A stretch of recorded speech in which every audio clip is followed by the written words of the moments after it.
My throat I feel like it's is bugging. so hoarse I feel like from it's all the phlegm.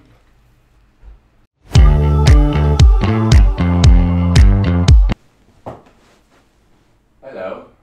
Welcome back. to Intro Avenue. Today we're going to be talking about three of the most widely accepted medical practices of the last 2,000 years. And like the weird stuff people did to treat human beings' illness under those beliefs. Yeah. Which is always so fun. Check out our, mental health history episode. I think that's like, we tried to take a lot of inspiration from that one for this one. Yeah. At least I did. Yeah, a little bit. And then, Happy Halloween. That's the one. Yeah. Happy Halloween. If you're watching this after Halloween, I hope your headache's better. I don't know, cause Drink water. Drink water.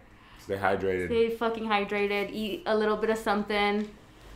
Happy Halloween. For our audio viewers, check out the video. Check out the That's all I'm gonna YouTube. say. Check out the YouTube. I just want to shout mine out, cause I don't know if you can tell. Yeah. It's episode 1444 on Joe Rogan. Duncan Trussell, ghillie suit, beautiful man. That's me today. So I think you've nailed it. I feel great. Mine is cheap stuff from Spirit to make it cool. Yeah, I think it looks sick. I think it looks sick. Yeah, I got the these ones. Thanks. It's fun to like have a cane and be old and do bird movements. Like it's fun to just get lost in that. Also the cane movements to be old is so fun. Yeah, you're just getting your practice in. But, kind of getting into it. The old one. There's like two that are really old. That are less accepted today as like a proper way to treat illness and diagnose illness. Right. And there's one that's pretty much the modern theory of like illness. Yeah. You can kind of see how they like trickled down into what we're at. Yeah, it makes sense. Yeah. So I think the first one we want to talk about is like humor theory. Yeah, humorism. Humorism. Like, and it's humor as in like liquid. Yeah, that confused me when I was like looking it up. Like I really was like, where's the comedy? Yeah. But that's not it. It ain't funny. It's wet. It's wet or dry or cold or hot. Or hot, yeah. But humorism essentially is the belief that the human body has 4 different liquids throughout it. And whether or not you have too much, too little, not enough, just right, is really going to dictate what your health is. Yeah. And if you have these 4 liquids balanced in the right amounts and mixed in the right amounts, then you're perfectly healthy. And if you have too much or not enough of one or the other, or it's not mixing for whatever reason, then that leads to disease. Yeah. Interesting, there is no separate diseases. All disease under this is just a symptom of this system being thrown out of whack. Like if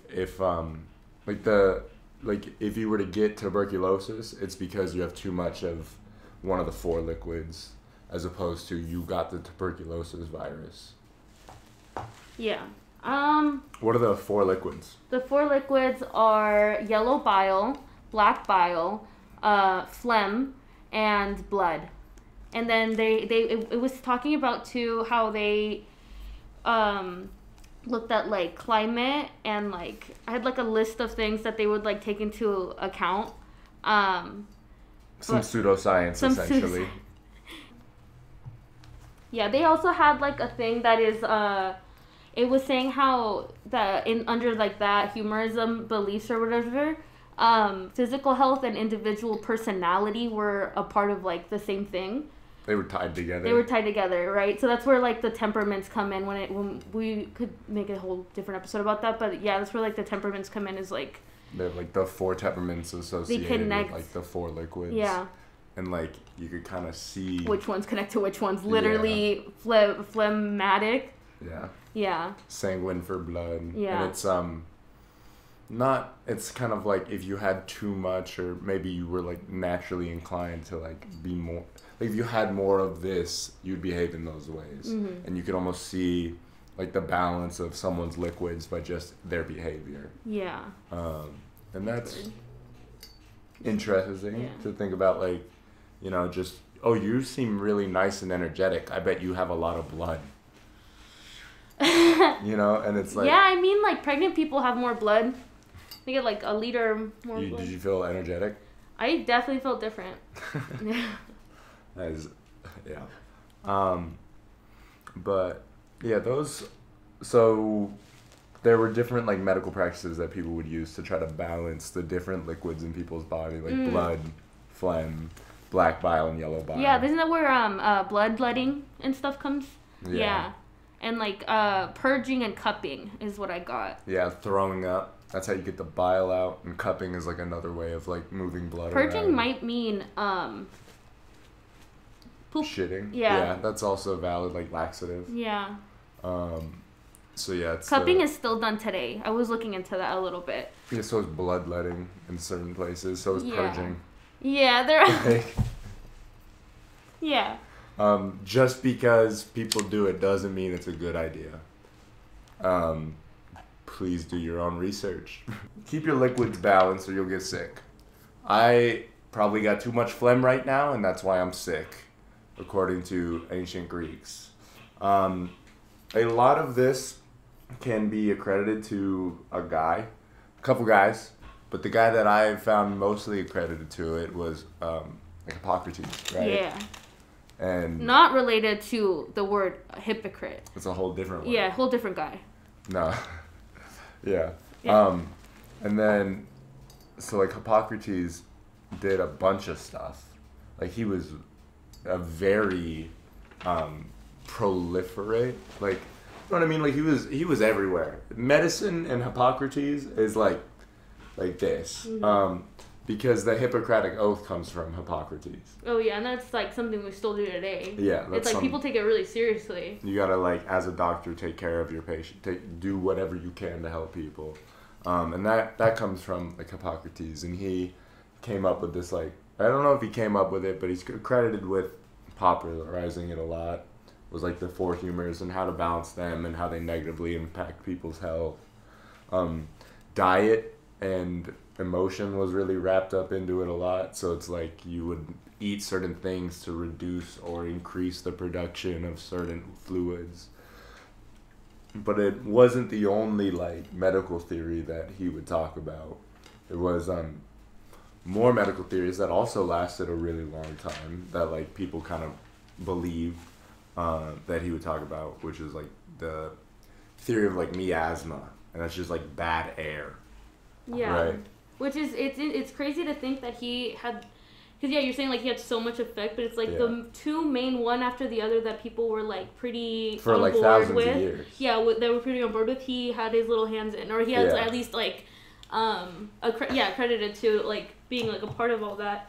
Yeah, so he's a really good transition, I think, from kind of talking about the first one with like the humor theory and then into the miasma theory, because it is he's just, everybody was like, no, he knows, he's smart, we've been doing this for hundreds of years, how can you challenge that? And I saw, like, it seemed like the big distinction between what was making you sick was miasma, or like an imbalance of liquids. Yeah. Was essentially like, was it plague or not? Like, what was the level to which it was affecting people? Yeah. Like, was it affecting an individual? Because if it was an individual, it's their fluids are imbalanced. Like, cut the blood out, get the phlegm out, get whatever. They don't even really like oppose each other. They could go hand in hand. Yeah. And then when you have like these large groups of people in certain areas, then it's the bad air in those areas Yeah. making everybody sick. Not the individuals being affected Yeah. by X, Y, and Z. Yeah. And so like miasma theory was super, like that was basically like when a plague popped up until the 1850s until the 1800s. Yeah, and there's not like an exact translation for that word in English, but it can loosely be translated to stain or pollution. Yeah. Because it's originally what kind of word? I think it's Greece. An ancient Greek word which basically means like to stank. But yeah, so it's the belief that all diseases were carried through bad air. Yeah, and even in that one, it couldn't be passed on in their head, like by individual to individual. It would be if they were in like that locale, if they had like interacted Around the bad air. Yeah, if they've interacted with the air or the bad water that's been like contaminated by the air and stuff. I feel like there's no such thing as bad water with miasma. Yeah. The air can't pollute the water. No? Because it's just the air. I think it's literally just bad air. Yeah. And maybe like when a swamp and like the decomposing organic matter like makes that bad smell, like that's what is contributed to like making the disease is like the decomposing stuff. Yeah. And in like water, bad water, it there's stinks often it up like a lot motherfucker. of decomposing stuff, Yeah. especially in a swamp. You can get like those sulfuric Yeah. smells, and that is like. And if it's hot and wet, yeah, it'll smell. And that makes sense so bad. for like human biology. Is like if you don't know anything about something, a rotting corpse is gonna carry diseases. Oh yeah. You know, and like to just avoid it based off smell is like good enough for thousands of years. Like avoid the stanky areas. But it is that kind of thing that is like you get told something and it's like not fully understanding like why it's happening because it's not there, right? Yeah. Like that's where like it's stuff in the air. Yeah.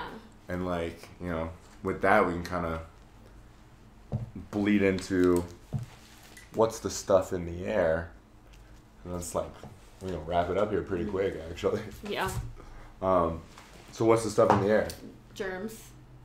Animalcules, bacteria. Animalcules. Animalcules was from another Joe Rogan podcast that he had Neil deGrasse Tyson on, and he was explaining like one of the first people to discover like microbiology, like getting stuff from like a pond water and looking at these little things, and yeah, animalcules is what they call them.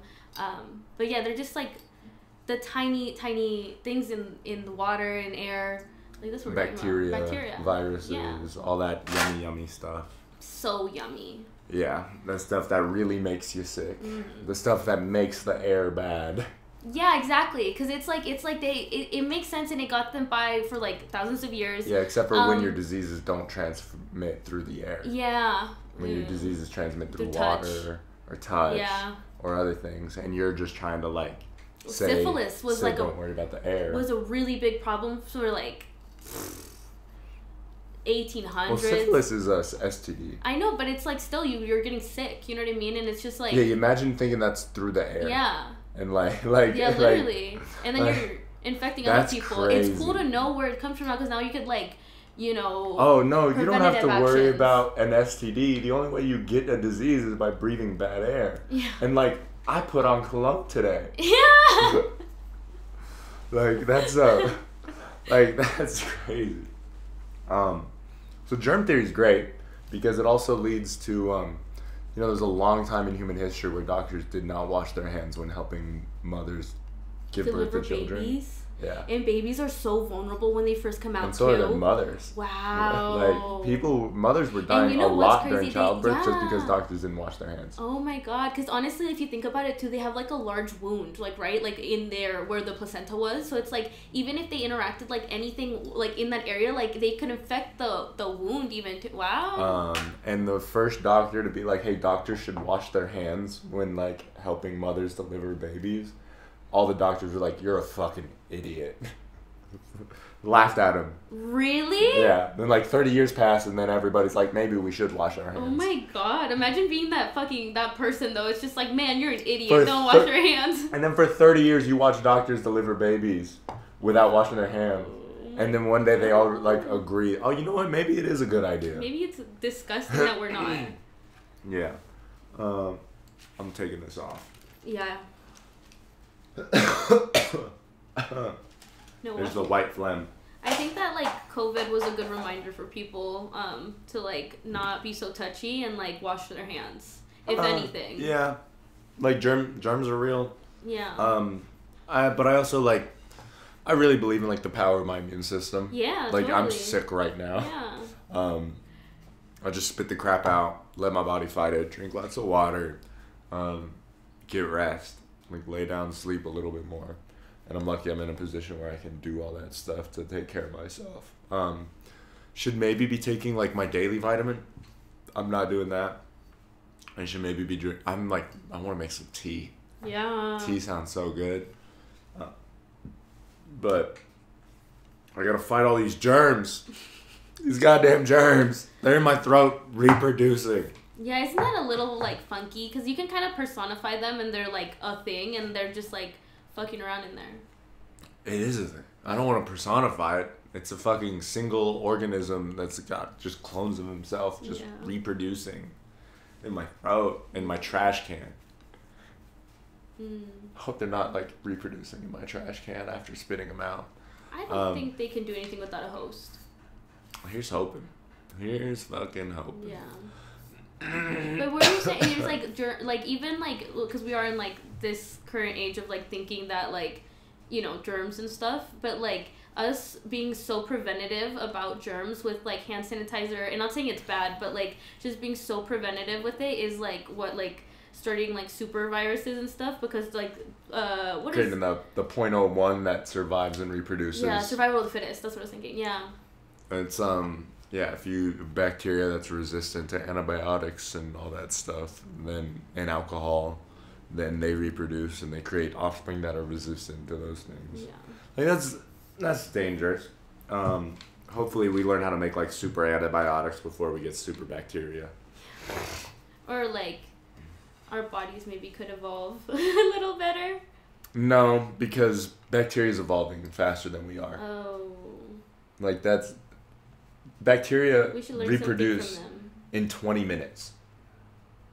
So imagine you had a baby, and then 20 minutes later your baby had a baby, and then 20 minutes later your baby's baby had a baby. Like evolution That's can a happen lot of really babies. fucking fast when you have multiple generations in a day. We take 50 years for a human generation. Yeah. There's no way we are going to out-evolve bacteria because it takes us 30 years for any change to happen. Also, it'd be so to our icky. DNA. It'd be so icky if everyone reproduced in like 20 minutes. Like, I don't know why that's so, like a 20-minute you're human is like reproducing sounds so icky. Yeah, you were born 20 minutes ago. Now, reproduce. Ew. Yeah. But it's also the way we reproduce is different than like. Yeah, we're mammals. We're yeah. not a single cell We're not, like- organism. It takes what's two it to called? tango. Asexual. Asexual. No, when you like reproduce with yourself. Asexual. Is that the word? Yeah. Okay. Reproducing asexually. Mm. Are you thinking of like spudding? Or like spudding is a type of asexual reproduction, and then there's like another one that's like when bacteria split, but I don't know. Yeah, like. It's at the end of the day, it's asexual reproduction. Yeah. It's reproduction without the fun of reproduction. Does all of that? You think that like does all of that like affect animals differently? Well, You think? so like bacteria, they basically clone themselves. Yeah. We don't. So that makes it faster to get change. So we're so very varied. Yes. I just read a book though that it's like because we're so varied, that's why we haven't been taken out like just in one go by bacteria, because it's like the people who we have variations of like what to deal with, And like yeah, so if we that helps is that we have that Our variation, diversity. and like that is why despite them fucking reproducing like every 20 minutes and being able to beat us in every evolutionary arms race ever, we're just too complicated. Yeah. And then whenever they get a beat on us, we then reproduce with each other and make it even more complicated. It's like trying to shuffle a Rubik's Cube.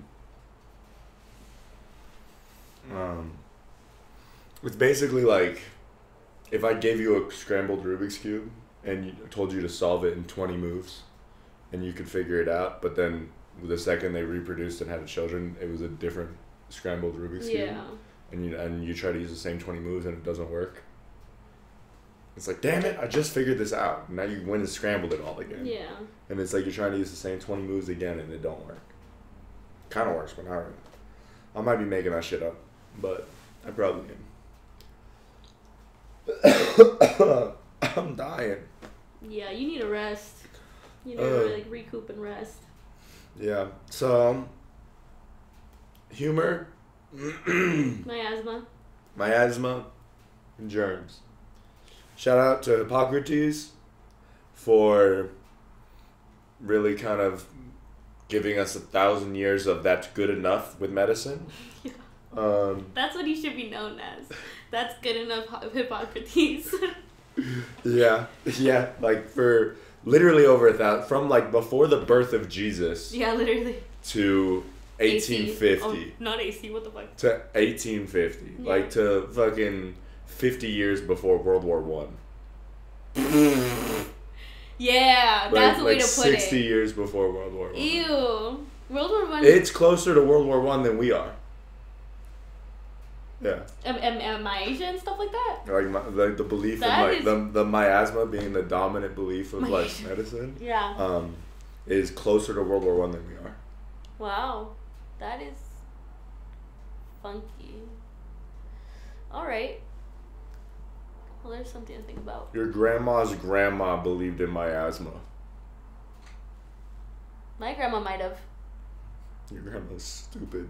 She's not stupid. She was older. Well, she's not 200. She was like, maybe born in like the 30s? 1930s. So like. Did they not believe this? 80 years after germ theory came out. And was widely accepted. Man, I'm bad with dates. That's really what's happening. Yeah. Okay. If it starts with an 18. They're all the same. It's earlier. Oh, okay, stupid 19, bitch. Okay. It's later. Okay. Shout out to Hippocrates. Shout out to the Hippocratic method. I love Greek philosophers and the, you know, like there's. We could do an episode about every single one of those motherfuckers. Yeah, literally. You know, we got Socrates. Check out the Greek philosophy episode. Yeah, check out the mental health episode. Sorry, this one is a little bit shorter. I'm sick, bro, and I'm kind of dying here. Yeah. And also, I think we kind of wrapped it up quicker than we thought. Yeah, And we wrapped up pretty quick. It's like, there was liquids, blood, bile, yellow and black bile, phlegm. Balance your liquids and you're healthy. Avoid stinky air and you're healthy. And, you know, kill all the germs and make sure you don't have microbacteria and, you know, germs living inside your blood. And that last one's the real one. Like, keep the germs out of your blood. Yeah. You got something to say? Shout out to the next people who discover some shit that makes this current age look dumb. Yeah. Shout out Duncan Trussell. Shout out my moms. Shout out my moms don't watch this, but shout out Happy Halloween. It did wrap up pretty quick. Bloodletting. Hi, I'll see you later. Okay. Don't bloodlet.